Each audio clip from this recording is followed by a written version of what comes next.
What's up, guys? Welcome back to another episode of Shonen Showdown. Today we are doing another bracket inspired by the YouTube channel Hive Mind. Now, previously we talked about my favorite anime arc of all time, but now we're going to be talking about my favorite anime villain groups of all time. Again, this list was narrowed down to 16 picks, and obviously not everyone's going to see their favorite anime villain group up there or organization, but these are going to be mine, so it's going to be tough. Alright, so as you can see here in the first matchup, we have the Phantom Troupe from Hunter x Hunter going up against the Dark Triad from Black Clover. Now, the Phantom Troupe has given us a lot. We're seeing some of the most unique Hatsu abilities coming from them, whether it is Phaeton's ability to heat up to the temperature relative to that of the sun. You have a Shizuku that can literally draw out the blood from your body, and we all saw what Uvogin did to the Shadow Beast. But what really makes the Phantom Troupe memorable is not even all of those cool abilities. It's not even a Crollo in their leader, but it's the fact that one of the main characters in the series, Kurapika, was willing to set a Nen condition specifically for them. That's when we knew how formidable they were, because we do know Kurapika is part of the XIII clan, and they has the special eyes that really unlock your Nen abilities and all of these things. And we know that the Phantom Troupe played a big role in destroying this very said XIII clan for their eyes. でもやっぱり信長派かな。団長にはまだ死んでほしくないし。Nobunaga was ready to go in this situation. Again, this is how stressed Kurapika had this Phantom Troupe. He was the main reason why there was a lot of infighting in the Phantom Troupe, but when you look outside of him, there was even a Hisoka. Now, when we talk about the Dark Triad from Black Clover, we can obviously discuss their handle on arcane powers. I mean, these three individuals clearly locked in under Demon Mana, and they have a lot of history to back it up. Xenon practically soloed the entire Golden Dawn. Dante cleared most of the Black Bulls, and you have Vanica, who is literally using Megicula's powers, the same Megicula that took down Noelle's mother.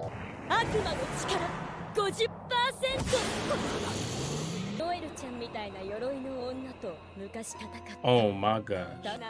This is how ruthless the Dark Triad were. And look at Noelle.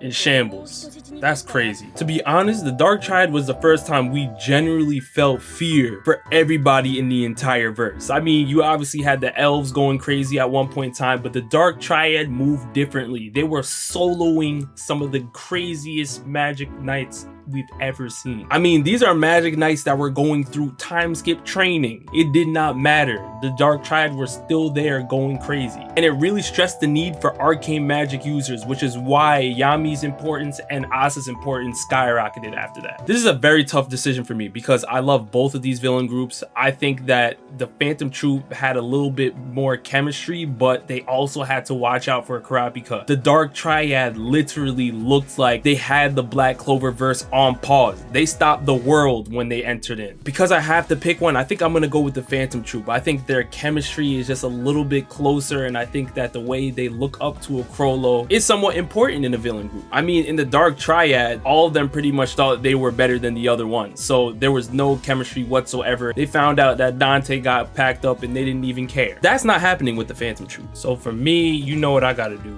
Phantom Troupe are taking the first round. Next up, we have the Espada from Bleach going up against Robert's 10 from the Law of Ueki. Now, let's just be honest. When we're talking about some of the coolest looking anime villain groups ever, the Espada are up there. They're in the top 5 conversation, absolutely. The Espada essentially act as a test for Ichigo and his team to really level up their powers and get stronger in Hueco Mundo, so they would be able to rival an opponent like Aizen at the end. But when we talk about the Espada, we have to mention their chemistry. Their chemistry was not the greatest, but once Aizen pulled up, once Aizen said a word or two, everybody made sure they bowed their heads and they submitted to Aizen. That was normally when you saw the Espada in agreement. I also believe that one of the coolest things the Espada had to deal with was Aizen's ranking system. He made sure that he ranked all of them based on how powerful they were, which meant that they would compete against each other. They would try to get stronger than each other, so then they can have more of Aizen's grace, more happiness in their eyes, because they're able to serve Aizen better. We've had great fights like Ichigo versus Grimmjow and Ichigo versus Ukiura, but they also fumbled one of their biggest assets in Neliel. How do you fumble a former Trace Espada? It makes no sense. A 3rd level rank. This is proof. The chemistry in the Espada was trash, but their power was felt throughout the Bleach verse. And I have the Espada going up against Robert's 10, which happens to be a villain group from the Law of Ueki, which is actually very interesting because they are very similar in the fact that they are ranked on their power, and they also serve as a test for the main protagonist of the Law of Ueki, in Ueki Kosuke, to level up his ability so he will be able to face Robert Hayden at the end. The interesting thing about Robert's 10 is, unlike the Espada, they did have a lot of chemistry. But unlike the Espada, they lacked the skill and the wits to contend with Ueki Kosuke. Because you gotta remember, Ueki is one kid! Yes, he's a heavenly being, but so is Robert. And he found a way to not only have people start rooting for him that were against him, but also to go through the Robert's 10 organization by joining them and destroying them from the inside out.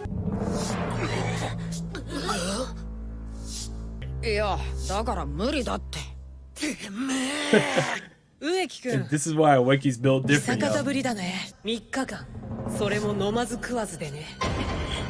Look how crazy that is. See, one difference to point out between the Espada and Robert's 10 is that Robert's 10 actually ended up realizing that they were dealing with Ueki and there's nothing they could do to stop this kid. He was elite, and some of them even ended up joining him later on. When you're looking at the Espada, outside of Anelia, who was actually outcasted from the Espada, nobody is joining up with an Ichigo. As a matter of fact, they were fighting the entire Soul Society. They were fighting the captains. They were using all types of tactics to try to take down everybody that was in Aizen's way. That's a completely different situation for Robert's 10. They were telling him, you know what, listen, we're dealing with Ueki, we might as well join him at this point. He's that elite. Even though they lack the chemistry, you gotta go with the Espada here. Next up, I have the Akatsuki from Naruto going up against a League of Villains from My Hero Academia. Now, this is an interesting matchup because clearly we could talk about the Akatsuki being one of the most popular anime villain organizations in all of anime manga. We love the aesthetic, we love the grouping, we love how much they were willing to work together on missions. You've seen a Kakuzu going in together with a Hidan to fight against Kakashi and a Shikamaru and everybody. Their sole mission was to remove the tailed beast from the Jinchuriki and use it to resurrect the 10 tails beast. And they pretty much jumped everybody to do it. If you're talking about a villain organization with chemistry, this is probably the best of the best that you're really going to get. I'm not saying it was ideal because you have people like Orochimaru that were in the Akatsuki but then backed out. You obviously know that Itachi was working as a double agent, but Nagato saw it through to the end, so much so that it wasn't until Naruto actually had a conversation with him that he was able to realize his wrongdoings. But it didn't matter, it was too late because Jiraiya already passed. Itachi, This is why Itachi had to pull up on Orochimaru. Once you join in, you're either in or you're getting packed up, or somebody's coming after you. That is what it is. Now, when we look at the League of Villains in My Hero Academia, they moved a little bit differently. The League of Villains was mainly an organization to help carry out All For One's duties, what he wanted to do. But once All For One was captured, it got crazy. Shigaraki had to deal with the likes of Overhaul. He had to deal with people like Redestro. There was so much going on with the League of Villains that even people in the League of Villains were questioning whether they should stay there or not. They even tried to recruit Bakugo at one point. But one thing the League of Villains have much better than the Akatsuki is their chemistry. And there goes Gigantomachia. And that's when it got real. Once Gigantomachia recognized Shigaraki as a true leader, as a successor of All For One, it got crazy. But sadly, All For One took over Shigaraki's body, and that's what really made the League of Villains get a little bit shaky. Because they rock with Shigaraki, they don't really rock with All For One. The same kind of goes for the Akatsuki. Because if you're looking at the Akatsuki, one could clearly see that Obito was pulling the strings. And who was pulling Obito's strings? Well, that would happen to be Madara. And who was pulling Madara's strings? Well, that would happen to be Black Zetsu. And who was pulling Black Zetsu's strings?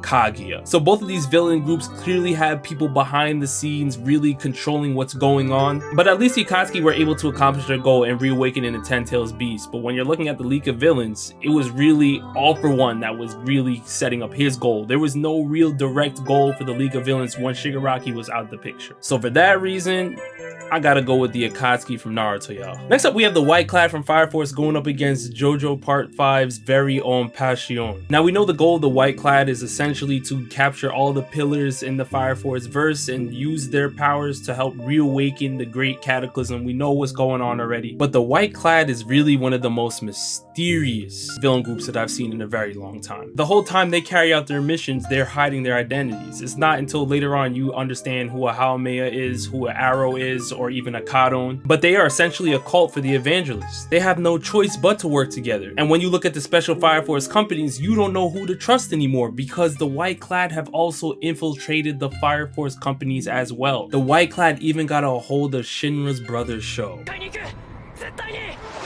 This is one of the first times we realized that Joker was very important to Shinra's survival. Alright, that's enough of that. I'm about to rewatch all of Fire Force. Looking at JoJo's Part 5, we see that Diavolo created one of the greatest mafia groups that we've seen in such a long time. Their mission was simple: secure Trish, who is Diavolo's daughter, and get rid of everybody that is trying to stop them from doing so. That includes Giorno Giovanna, Bruno Bucciarati, and everybody. But this villain organization had some of the most unique stands we've seen in the JoJo series to date. I mean, there's even a stand by the name of Notorious B.I.G. Literally, this stand follows you after the stand user dies. This was the wrong move. Yup. That's when they realized it was over. Too late now. Even though Passione had some crazy stand abilities and all of these things, their goal wasn't really executed the way that it should have been because Diavolo still had to rely on certain techniques. He had to rely on his doppio and all these things. To me, that's not enough. It looked like Diavolo had to do all the work. I gotta go with the mysterious White-Clad, man. Next up, we have the 12 Kizuki from Demon Slayer. These are obviously the 12 Demon Moons, and then you're looking at the Kingdom of Might from Dr. Stone. A very interesting matchup. If you want to talk about mysterious villain groups, clearly the 12 Kizuki are it. But they're also loyal to a fault because anybody that is willing to follow a Muzan Kibutsuji has to be out of their mind. Because you saw what he did to the lower moons? He didn't even hesitate. He just cleared them. Anybody that says anything to get on Muzan's bad side gets cleared, gets bodied, gets washed, and he's literally the one providing them their demon powers. But then again, they are extremely powerful. This is foul. Man.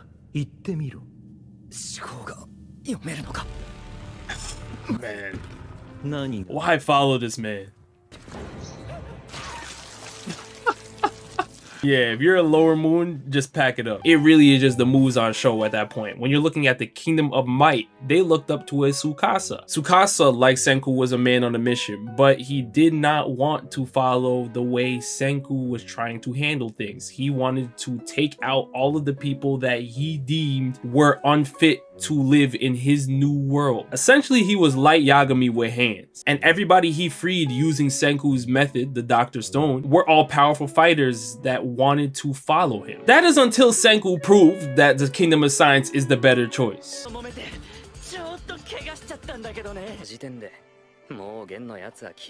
Look at the switch up. That's all it took. Listen, if you're in the Kingdom of Might and you stop by the Kingdom of Science just for a second, you let Senku show you something just for a second, it was over with. I mean, of course, you had the tryhards like Hyoga and the rest of them that were 10 toes down for Tsukasa, but most of them switched sides. This one's a done deal. Pack it up. 12 Kizuki win. Next up, we have the Organization 13 from Kingdom Hearts going up against the 10 Commandments from 7 Deadly Sins. Now, I know what people are saying. Kingdom Hearts, does it count? Does it not count? Well, let's just say this. This is an anime villain group list of my personal favorite anime villain groups, and I have to throw Organization 13 in there. There supposedly was a Kingdom Hearts anime in the works. It looks like it got canceled, but at least there's a manga. It's close enough. Now, I love the Organization 13. I think when you're looking at people like Ansem the Wise and Xehanort, and you're seeing this entire creation of this villain group of nobodies who are created from the Heartless, is very interesting to watch in the Kingdom Hearts verse. But what really made Organization 13 very interesting is once you realize that Sora's nobody, Roxas, is a part of Organization 13, you get to see the entire scope of the entire villain group.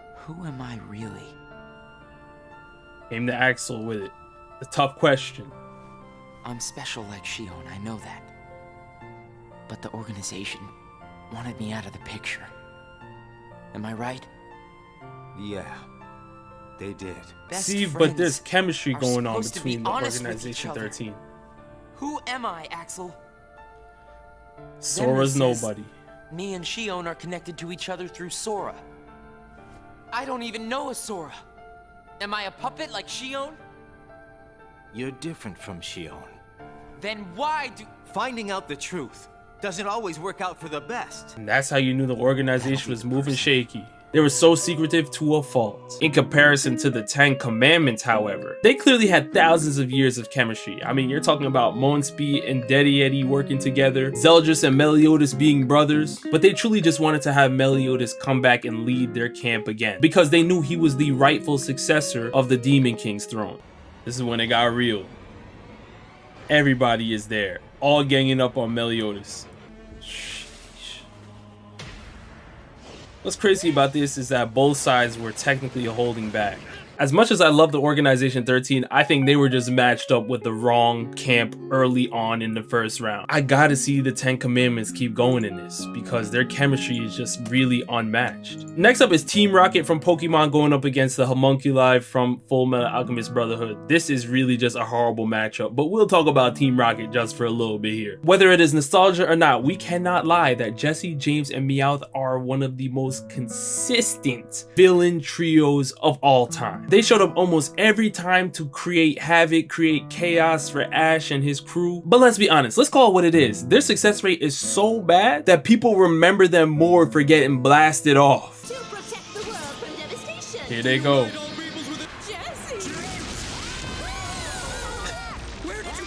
Trash success rate. That's what we remember them for. The most consistent L takers as well. You're looking at the Homunculi from Full Metal Alchemist Brotherhood. This is a stomp, a complete stomp, but let's just talk about them for a little bit here. The Homunculi were named after the 7 deadly sins, and we know that they were obviously working underneath a father carrying out his goals, his missions. But when you look at this villain group right here, chemistry is insane. The only one you could really make a case with is possibly Greed. Outside of that, everybody was pretty much on the same page. Lust and Gluttony clearly had a duo. Pride and Wrath were technically family, and all of them could box and get busy. It really required Ed and Al to really tap into the Philosopher's Stone to even contend with some of them at some points. Power of the Philosopher's Stone.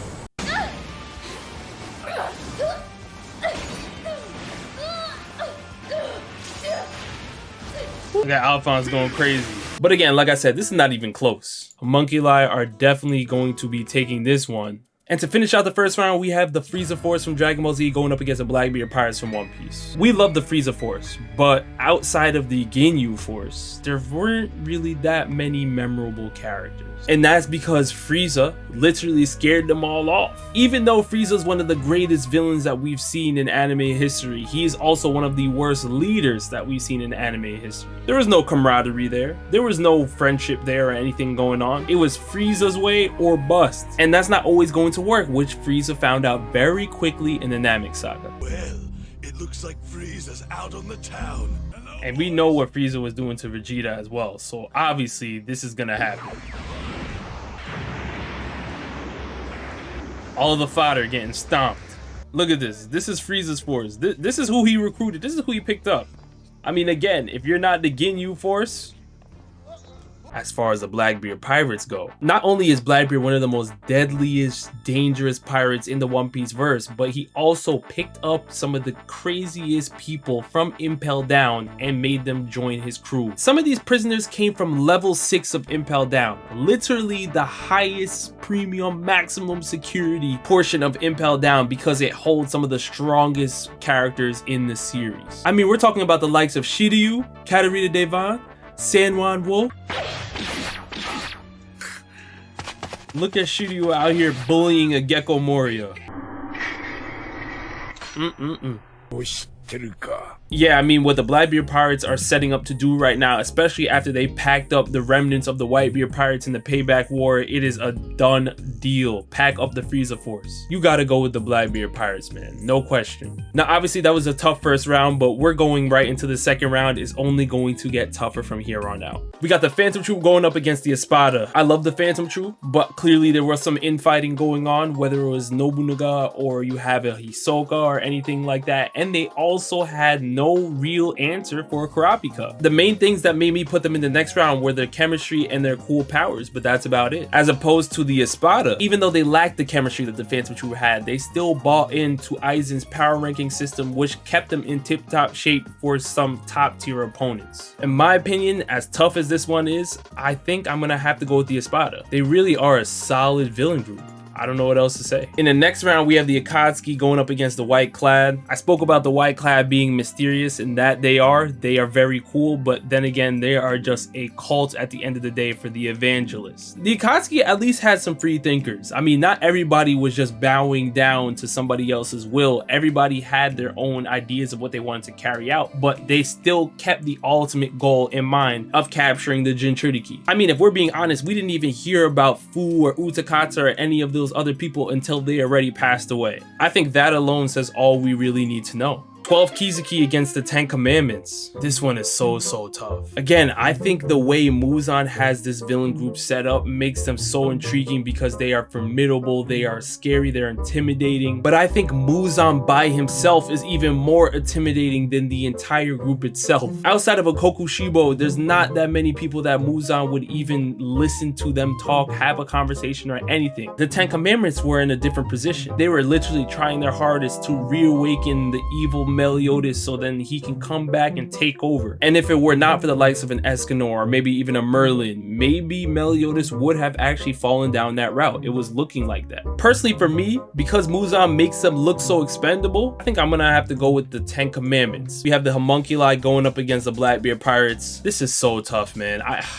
What makes this tough for me is that Blackbeard actually picked up Kuzan, who happens to be a former admiral of the Marines. Now, there's a lot of speculation out there. We don't know if he's a member of SWORD. We don't know if he's working as a double agent or if he really has sworn his allegiance to a Blackbeard. If that is the case, if he really is Team Blackbeard through and through, you might have to take Team Blackbeard because that's an insane feat to pull off for this villain group. But if he really is working as a member of SWORD, I think I might have to go with the Homunculi. They are a complete villain group in terms of chemistry and everything all together. And one of the coolest aspects to them is that the names they were given of the 7 deadly sins, they actually fit and embody those characteristics. Because the Kuzan stuff is not really confirmed yet, I think I gotta go with the Homunculi. Oh man, this is tough, man. We're in the final four.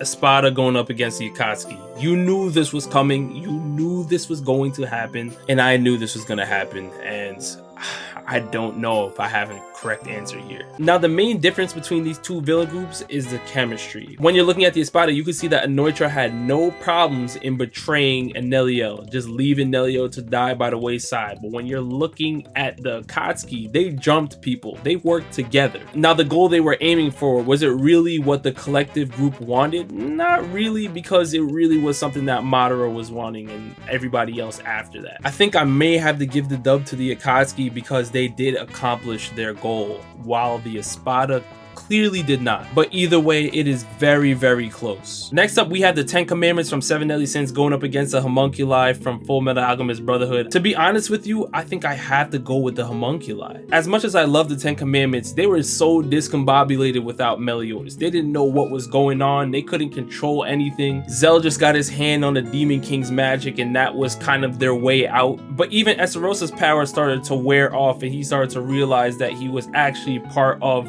the Goddess clan. I think I'm gonna have to go with the Homunculi. And in the championship round, we have the Akatsuki going up against the Homunculi from Full Metal Alchemist Brotherhood. This is obviously one of the toughest decisions I've ever had to make, and I truly believe you can go with either one. I believe the Homunculi have better chemistry than the Akatsuki, but again, the Akatsuki were a group that completed their mission, and they let people know that you can't just hop into the Akatsuki and hop out whenever you want to. Once you're in here, you're in it to win it, or you get packed up. When you're looking looking at the homunculi, they kind of seem more like they were the children. They were the extension of father. So it's a little bit of a different vibe, but I think I'm gonna have to go with the Akatsuki from Naruto. So guys, this is my final anime villain group bracket. I honestly did not even expect the Akatsuki to win. I thought that answer was too basic. I thought it was too mainstream. I didn't want to just go with the Akatsuki because they're popular. But when you're really looking at the Akatsuki in comparison to a lot of these other anime villain groups, they truly are the complete package. Now you guys let me know down in the comment section below your take on the greatest anime villain groups of all time. I know there's so many other anime villain organizations out there that were left off of this bracket.